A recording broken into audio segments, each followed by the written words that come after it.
So let me try to give a little bit of a historical setting just to start us off. So the setting of Daniel is it happens during the Babylonian exile. So the Israelites have already been carried off. They're in Babylon, and it takes place. There's actually a couple different kings that reign and a couple different empires that end up taking place during the time of Daniel's story.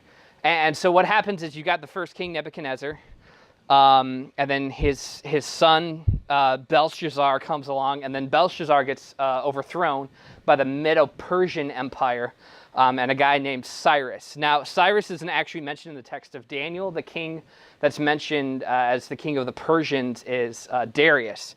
Now, that could be that just in that part, Cyrus was known as Darius. It could be that Darius happens to be the governor that's placed as like the de facto king in the region for Babylon. We don't really know for sure. Historically, Darius is a guy that doesn't show up anywhere.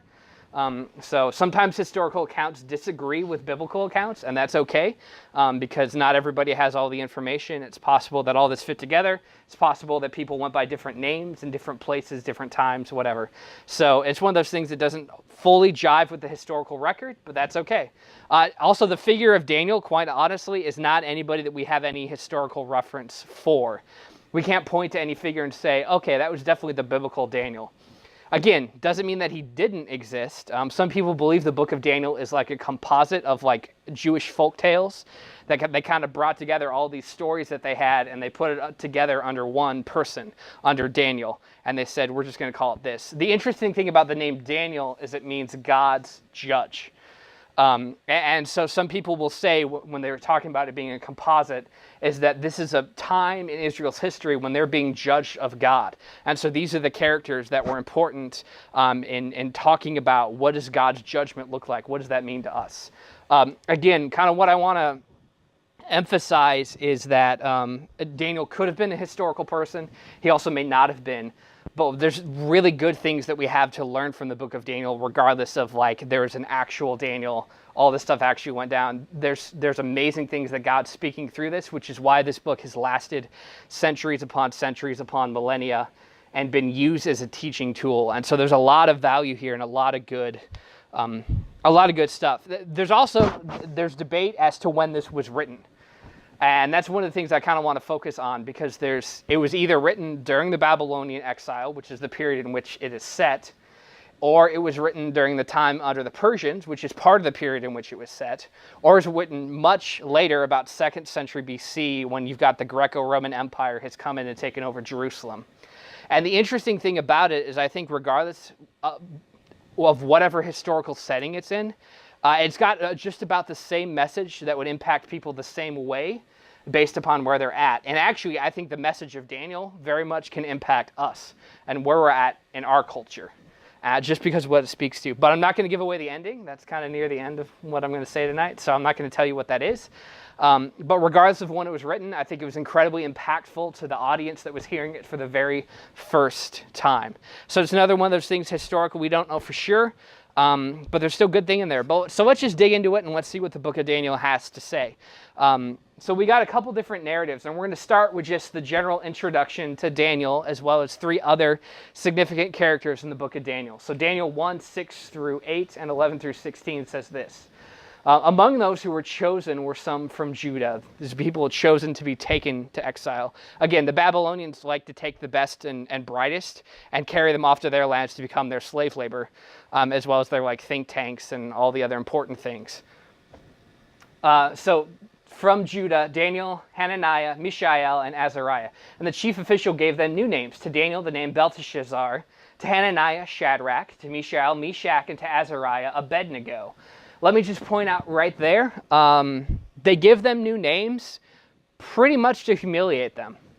They take away their Hebrew names and they give them Babylonian names. And all of these names are references to Babylonian gods. These names are honoring or worshiping Babylonian gods by the very nature. And so right away, they're being challenged. Are you going to continue to be Hebrew?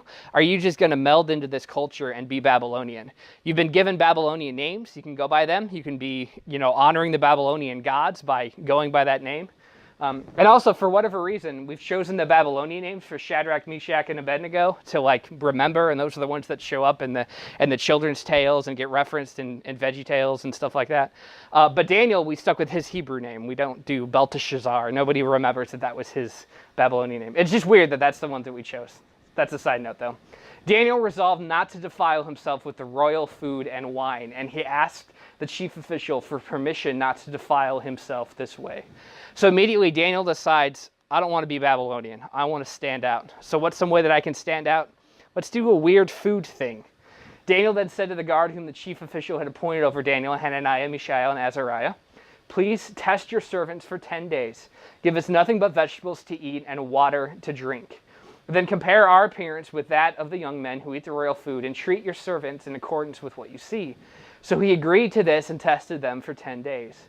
And at the end of the 10 days, they looked healthier and better nourished than any of the young men who ate the royal food. So the guard took away their choice of food and the wine they were to drink and gave them vegetables instead. Fun little thing with the language here that's going on, that word better nourished there is the word bariah. It appears like 2 other times in scriptures, referencing the kings that come out, or the cows that come up out of the Nile River that are looked at and are fat and then end up getting consumed by the skinny cows, talking about the period of like really great harvest and then the period of famine that precedes it. That's from Pharaoh's dream that Joseph interprets. Sorry, that was a much longer description than I want, because the word there is translated fat in that passage. The other place it shows up in Scripture is describing a certain king of Moab, who's known as a very fat king, the king Eglon, who gets stabbed with a sword and then is fat and closes over that sword. That's the word that's used. Here they translate it better nourished, but really that word means fat. So like the miracle, this is kind of a funny aside. The miracle that God performs here is that all these guys get fat eating just vegetables.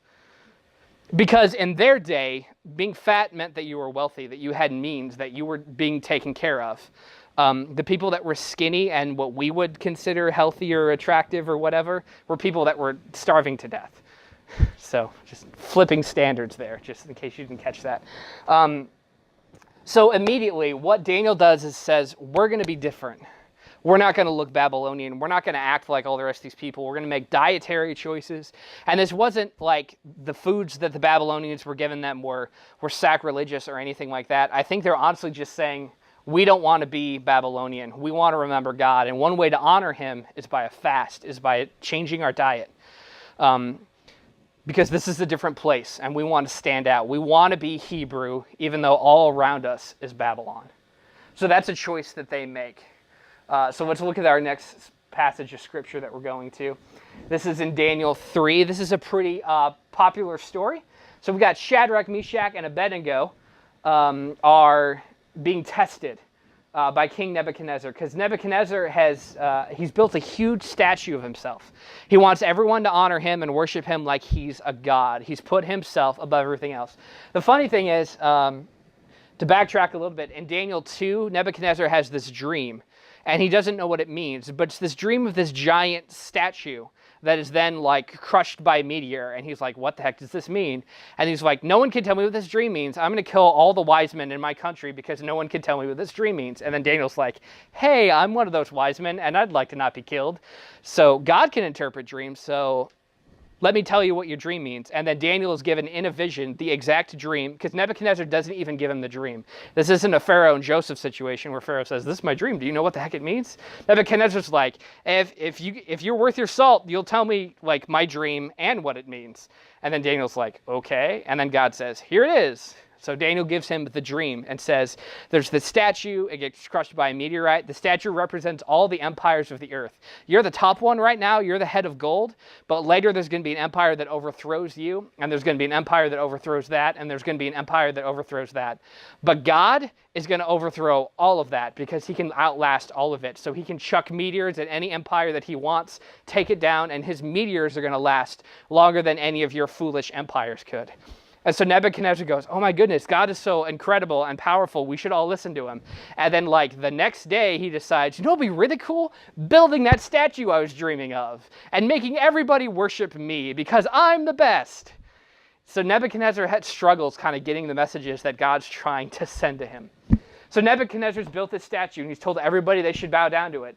But these three guys, for whatever reason, Daniel doesn't show up in this story. I don't know if he had this like special exemption that like, you told me about the statue, so you don't need to worry about bowing down to it.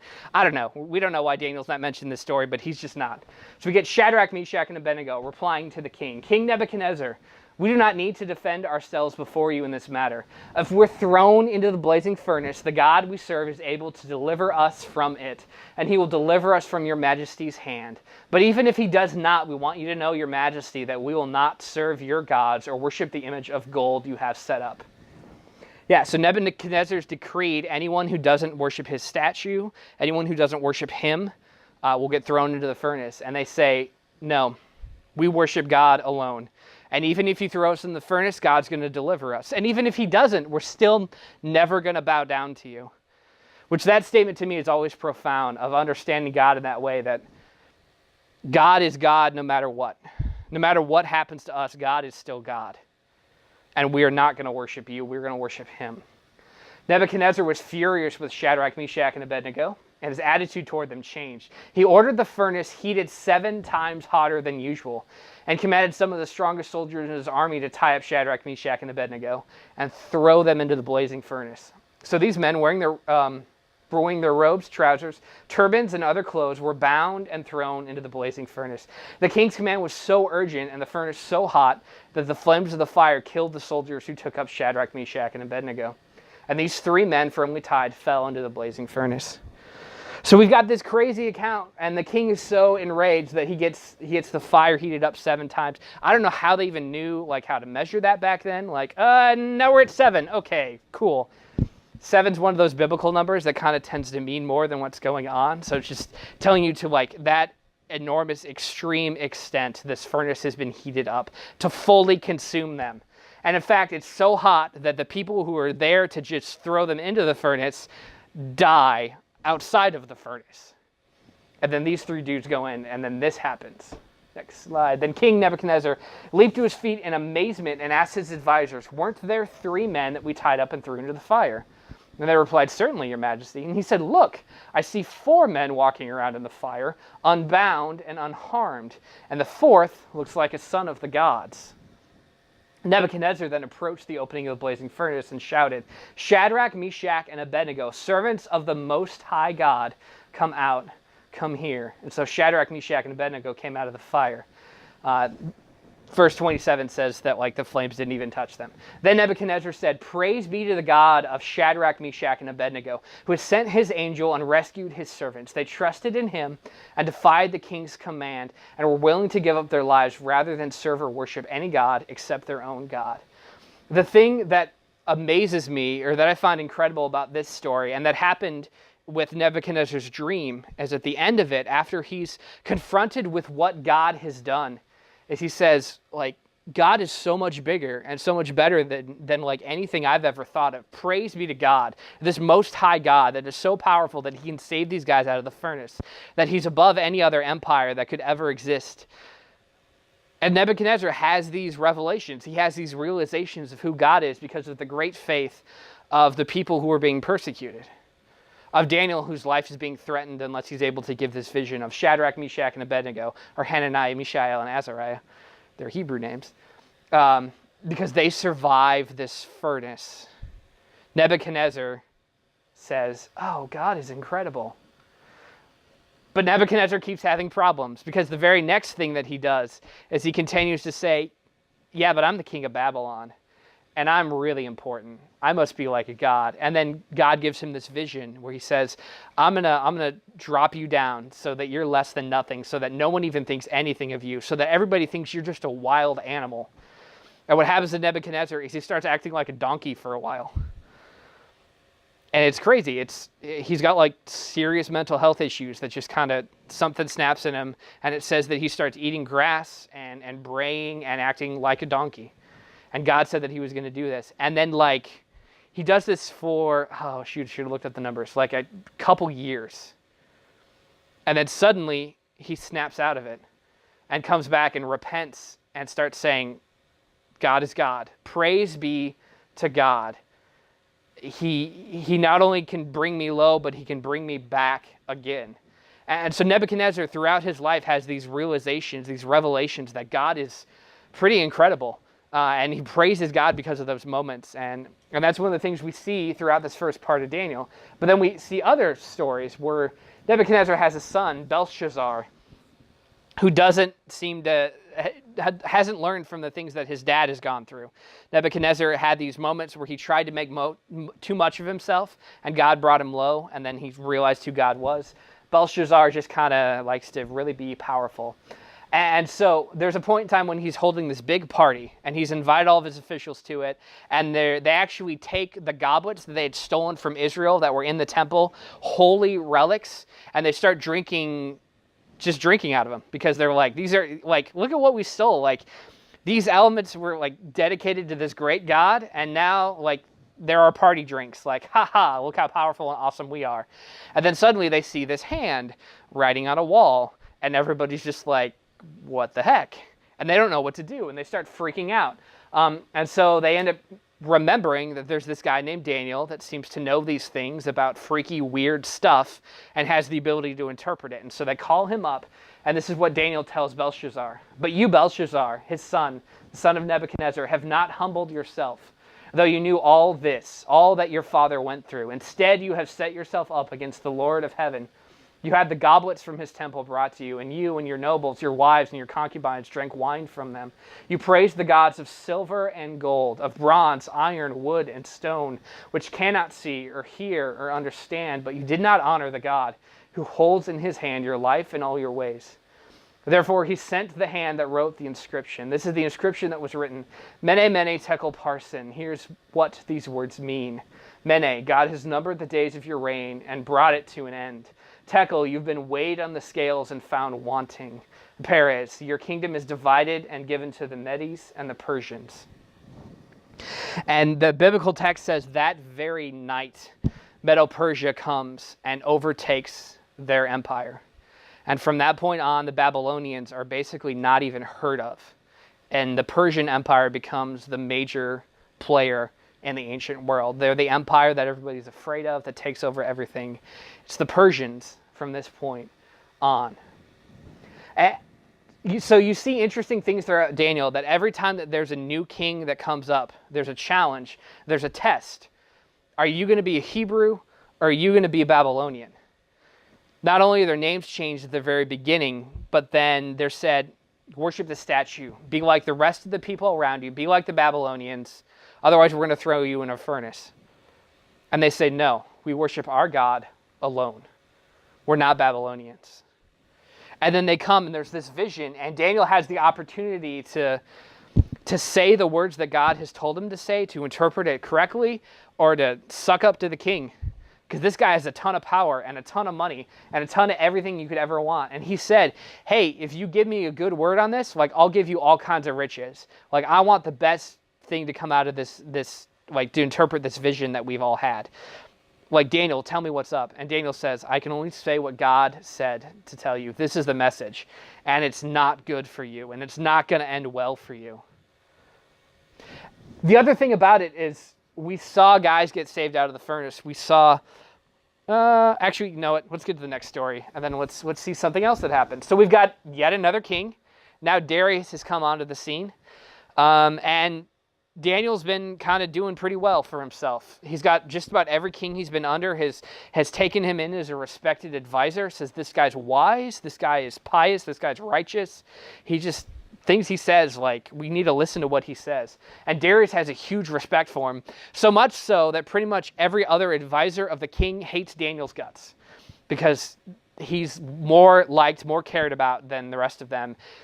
The king will listen to Daniel's advice over the rest of their advice. And so they decide, you know what?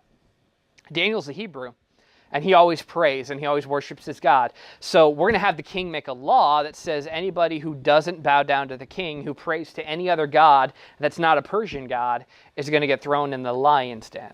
Yep, this is the story from Daniel that most of us have heard before. So it's that big famous one. So the king gave an order, and they brought Daniel, and they threw him into the lion's den. And the king said to Daniel, may your God, whom you serve, continually rescue you. A significant part of this story is King Darius, after the law is made, realizes that Daniel violates the law and goes, crap, I didn't mean for this guy to go to the lion's den. I really like him. But then all of his advisors are like, well, according to Persian law, the king can't ever go back on his word. So you can't change your law now. Daniel's screwed. And he's like, okay. And he throws Daniel in the lion's den and says, good luck. I hope that God you pray to all the time is going to protect you. And a stone is brought and placed over the mouth of the den, and the king sealed it with his own signet ring and with the rings of his nobles so that Daniel's situation might not be changed. At the first light of dawn, the king got up and hurried to the lion's den. By the way, the king spent that entire night worrying about Daniel and hoping that his God would protect him. And when he came near the den, he called to Daniel in an anguished voice, Daniel, servant of the living God, has your God, whom you serve continually, been able to rescue you from the lions? And Daniel answered, may the king live forever. My God sent his angel, and he shut the mouths of the lions. They have not hurt me, because I was found innocent in his sight. Nor have I ever done any wrong before you, your majesty. So Daniel is saved from the lions, even though he should have been eaten, because that's what lions tend to do to people, especially when they're like, hey, you're in my house, dinner time. But it doesn't happen. Daniel, again, he could have been Babylonian. As soon as that decree was made, he could have said, all right, that sounds like a pretty serious threat. I don't want to be lion food. I'm just not going to pray to my God anymore. I'll pray to their gods. I'll appease them. I can make it look like I'm a Babylonian. It'll be okay. But he says, no, God brought me here to be faithful, to stand up for what's right, to be a Hebrew, and to stand out as a Hebrew. And not only that, but the king is so concerned about him, the king just worries the entire night. And he's overjoyed when Daniel is found alive. And he's so overjoyed that he then takes all the rest of the nobles and advisors and throws them in the lion's den instead. And then they get devoured because happy endings, Yeah, there's all kinds of stuff in Scripture. It's good. And sorry, can we go back to that? And so one of the things that really sticks out to me in this is the whole, may the king live forever, and I've never done wrong before you, your majesty. And so Daniel's position throughout all of this is that he continues to honor the king as his role as someone who lives in Babylon. And yet he still continues to be Hebrew. And he never lowers himself to the point that he's worshiping this king as a god, because he knows he's not a god. He will honor him as king, but not worship him as Lord. And Daniel knows where that line stands. And that's what helps him to maintain being a Hebrew in the midst of being in exile in Babylon. We've got some poetry actually that's then shared from the king. King Darius wrote to all the nations and peoples of every language in all the earth, may you prosper greatly. I issue a decree that in every part of my kingdom people must fear and reverence the God of Daniel, for he's the living God and he endures forever. His kingdom will not be destroyed. His dominion will never end. He rescues and he saves. He performs signs and wonders in the heavens and on the earth. He's rescued Daniel from the power of the lions. One of the cool things about the book of Daniel is there's a couple places where there's like praise hymns, and all the time they're written by pagan kings. There's Nebuchadnezzar crying out. There's Darius here crying out. And it's like this really poetic, praiseworthy stuff talking about who God is. And they're written by pagan kings because of the example of Daniel and Hananiah and Mishael and Azariah, of who they were, of the fact that they were able to stay and be Hebrew instead of being Babylonian. But there's a little catch to this too, because we see Daniel, we see Hananiah, Mishael, Azariah. I keep trying to get the Hebrew names, and I don't have those as well memorized. It's okay. We see these guys continue to choose to be Hebrew. And oftentimes when they're done, not only are their lives saved and spared, but they usually get like an upgrade, like a promotion at work. And they're like a little bit more highly esteemed and have a little bit better of an advisor job. But the thing about it is there's still Israelites who've been taken captive by Babylonians. They're still slaves, even in the midst of all of this. But they still love and revere God. And ultimately, as far as we can tell from the text, they die as Babylonian slaves. But the entire time they continue to love and revere God. And they start to make changes in Babylon and later Persia. because of who they stand for in God in the midst of slavery. And I think that's one of the really powerful things that comes out of the book of Daniel. The message of Daniel is this one of, I'm going to call it accommodation and resistance. What they do is they say, we're going to honor the king. We're going to do our jobs that we've been put into, this position that we're in. We're now advisors. We're going to give the king good advice. But we're always going to listen to God, and we're going to put that in as much as we can.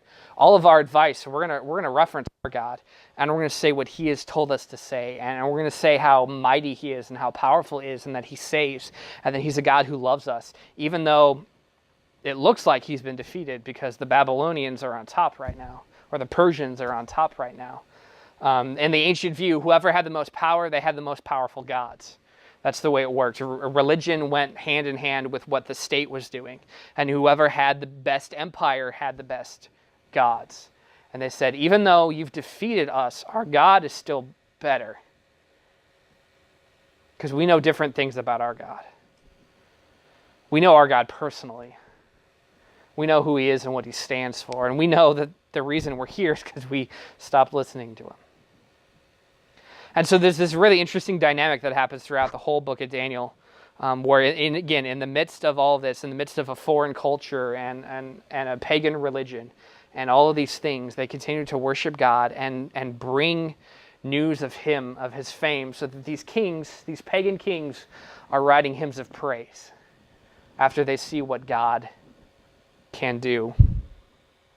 That's why I think this message can speak to just about any historical setting that you put it in. To the Babylonian exiles, it says, stand up for God, even in the midst of this slavery.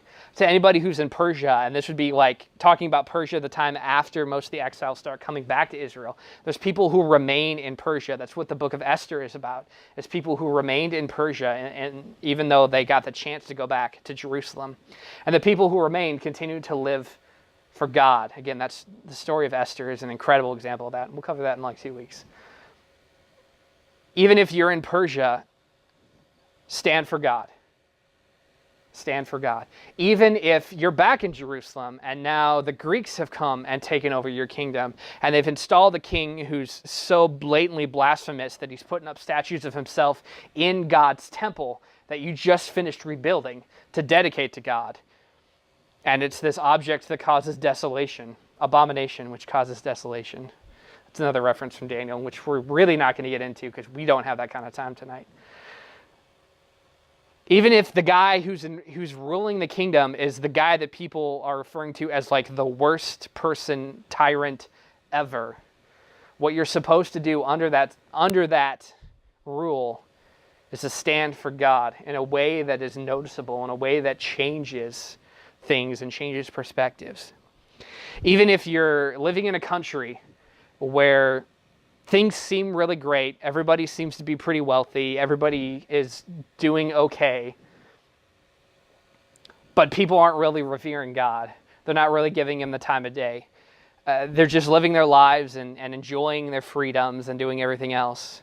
Your role as a Christian is to stand for God, to be an example so that the highest rulers, the most important people, or just anyone who sees your life will go, there's something different about them, about what they believe. There's something different about that God that they worship. I want to find out more about that. I want to know what's going on with that. Why are they able to have hope when everybody else seems to be crying out on social media about how the world is going downhill and we're facing death storms all the time and put any label on it, tragedy, problems, issues. As long as the world keeps spinning, there's going to be problems and there's going to be bad things. I'm able to maintain hope in the midst of all that because of Jesus, because of God, because of my belief that He's going to cause great change. Something that I wanted to get a little bit more into, but we really don't have time to fully cover, is like the literary structure of Daniel and how it starts to share even more about about what's going on and about so like the Bible especially, and a lot of other types of literature, they like to hide things in the text. So it's not just the stories that you read, but there's other messages that are coming based upon how the book is written. Daniel is one of those books because it has chiasms, which I talked about last week, and I've talked about it other times. It's those things that point to the middle of the passage. Daniel is, the entire book is its own chiasm. Also, the first half of the book is a chiasm, and the second half of the book is a chiasm. And those two chiasms together make up a bigger chiasm. So Daniel's actually a double chiasm, which is just like insane. It's like a double rainbow. It's incredible, and it's awe-inspiring. Double rainbow. Okay, so you've got a double chiasm going on here, and like I had some slides that kind of try to explain it a little bit better, but we don't have time to get through all those, so go to chiasm C. Yeah. So, nope. Yep, that's the one. So this is the entire book of Daniel broken down as a chiasm. So as you kind of see, you have, as you go inward, you've got like repeating things. So prophecies about kingdoms, and 2 matches up with 11, 3 matches up with 10. And so as we go in the very center, we've got prophecies about beasts that match up to each other. So the way that this works is because they have these repeating stuff at the top and bottom, they point to the center of the chiasm. And the center verse of this chiasm comes in 7, 13, and 14. And I've got those up here on the next slide. And so this is a vision that Daniel has. And he says, "In my vision at night I looked, and there before me was one like a son of man, coming with the clouds of heaven. He approached the Ancient of Days and was led into his presence. He was given authority, glory, and sovereign power. All nations and peoples of every language worshipped him. His dominion is an everlasting dominion that will not pass away, and his kingdom is one that will never be destroyed." So 7, 13, and 14 is part of those visions. But it's a really unique vision of what Daniel describes. And like I said, it's the center of the chiasm. So the more you study the book of Daniel, the more you realize that this is the main thing that whoever compiled, wrote, whatever, Daniel wanted you to find. This is the treasure. And it's about the Son of Man. There's a guy a few centuries after this that adopts that title unto himself. His name is Jesus. And actually, of all the possible messianic titles, the one that Jesus uses most often of himself is Son of Man. Because what he's doing is he's directly pointing to the book of Daniel to say, I am that Son of Man. The one who comes with the clouds of heaven and approaches the Ancient of Days, God, who is immortal, timeless, everlasting, and is led into his presence. And then Jesus is given authority, glory, and sovereign power. All nations and peoples of every language worship him, and his dominion is an everlasting dominion that will not pass away, and his kingdom is one that will never be destroyed. I really do think this is talking about Jesus and about his reign, his dominion. And so we see throughout the book of Daniel, we had that very early vision that's given of to Nebuchadnezzar, that he sees that statue that's taken down by a meteorite, and it says all the empires of this world are going to pass away, but God's kingdom will never pass away. And God's authority has been given to Jesus. And that's a kingdom that will never pass away. That's why I've got hope. Because God, who can do all these things, who's above and beyond all these empires of the earth, regardless of how many riches they hold, regardless of the slave labor that they have, regardless of how many people they've conquered, or how many other gods that they've deposed because they took down their kingdoms, God outlasts all of that. He's outlasted Assyria, Babylon, Persia, Egypt, Britain, us. We haven't fallen as an empire yet, but we probably will soon. He'll outlast China. They're probably the next one that's going to become the world power after us. Maybe they already are because they all of our debt, own all of our debt. Anyway, that's different. Sorry, geopolitical. God is going to outlast all that stuff. He will always have his reign, and he says, Jesus is my son, and he's the ruler of this world. He's given dominion and authority over all peoples. And that's why I've got hope, because that's my king, is Jesus. Regardless of what happens in my life, regardless of what happens to our country, whoever's in charge of it, if I agree with their policies or not, I know that God is over all, and I hope and I trust in him. And And so the challenge then is, how do we live? How do we live in this world? How do we live in our time when it doesn't look like God's kingdom? When most of the world still seems to follow the gods of gold and silver and iron and bronze and any other precious materials they can get, and power. That's what they desire. How are we then supposed to live? That's the challenge I want you guys to be thinking about tonight. We're going to do a discussion question at the end of this after Aaron gives some announcements, and that's essentially the discussion question. How do we live? How do we live on campus as people like Daniel, like Hananiah, Mishael, Azariah? How do we live that way on campus? Accommodation and resistance are some words that I want you to kind of keep in mind. So, yeah, that's my challenge tonight. Think about those things. Think about how now you should live in light of what we've learned from the book of Daniel. If you guys can pray with me. God, we thank you for your word, for your message, for the truth that is found in it. And we pray for you to help us to see how we should live, how we should carry out your plan, how we can bring kingdom to this campus. So God, help us to be those people that you've called us to be, to love like you love, to serve like you served. God, thank you for who you are. It's in your name we pray. Amen. A couple things for you guys coming up. So starting Thursday, right? Not Friday? Okay, I want to make sure. Starting Thursday, John's going to be leading a group through this book. It's called Life Together. It's one of the best books I've ever read. Highly recommend you come join. It's very teeny tiny, but it's so profound. The whole aspect is forming communities. So if you're interested in learning more about what Christian community looks like and how we can form that here and how it works biblically, come here at 4 o'clock. We have books in the library here, so there is it's going to be a good time. It should be less than an hour, but planned for about an hour. John's going to be leading that.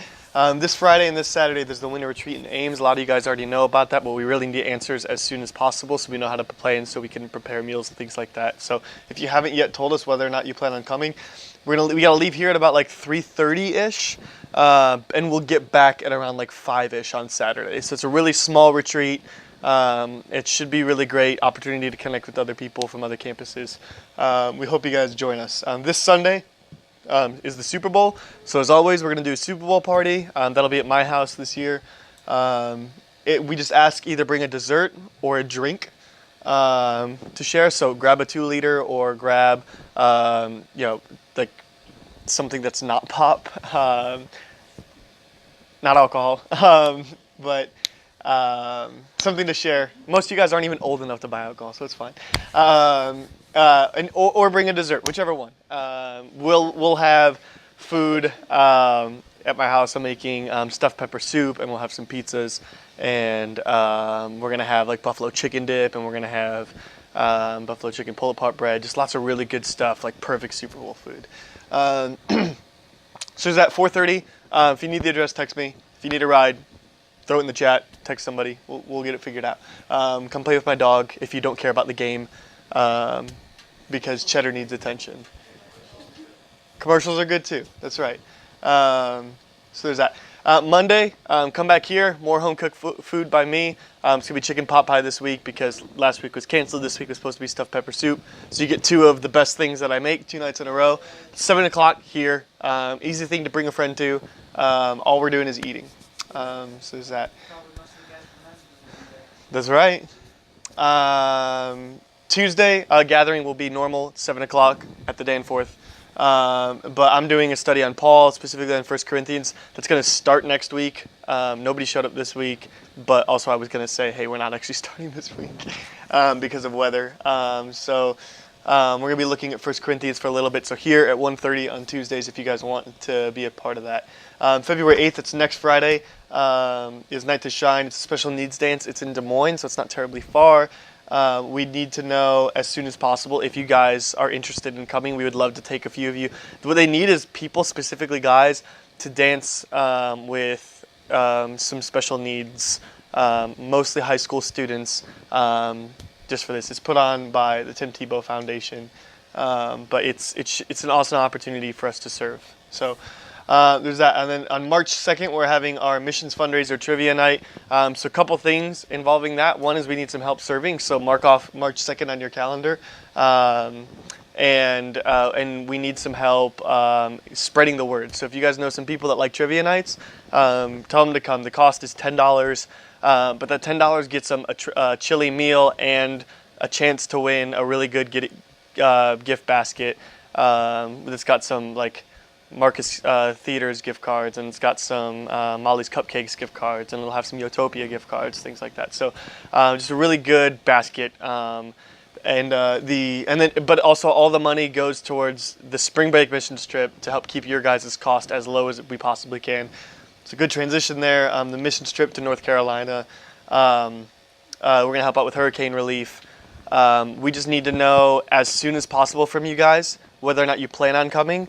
If you do plan on coming, we need to know 100% for sure and have a $50 deposit by Valentine's Day, February 14th. We're leaving on the 15th, it's that Friday, and we'll get back on the Sunday before school starts again. So unfortunately it does eat all of your spring break, but this is an opportunity and a cause we think is worth doing. And it's an opportunity to volunteer. If you don't have construction experience, a lot of their need is simply being with the families. A lot of these families, this is their third hurricane. So if you're not wanting to swing a hammer, there's still work to be done. If you're worried about homework, there is plenty of car time. You will have most of your nights free. There is plenty of time for you guys to do that. We want to make sure that there's that cost. We're looking right now somewhere between $250 and $300, but a lot depends on how the missions fundraiser goes, and a lot depends. We're working on getting some other fundraisers going for you guys, so a lot depends on how all that goes. We want to keep it down as low as possible. If the cost scares you, talk to John or I, because we have to fundraise for our salaries, and so we know at least one or two things. So talk to us. We can help with that. We want you guys to go, and we want to take down any excuses that you might not have, or you might have to not go.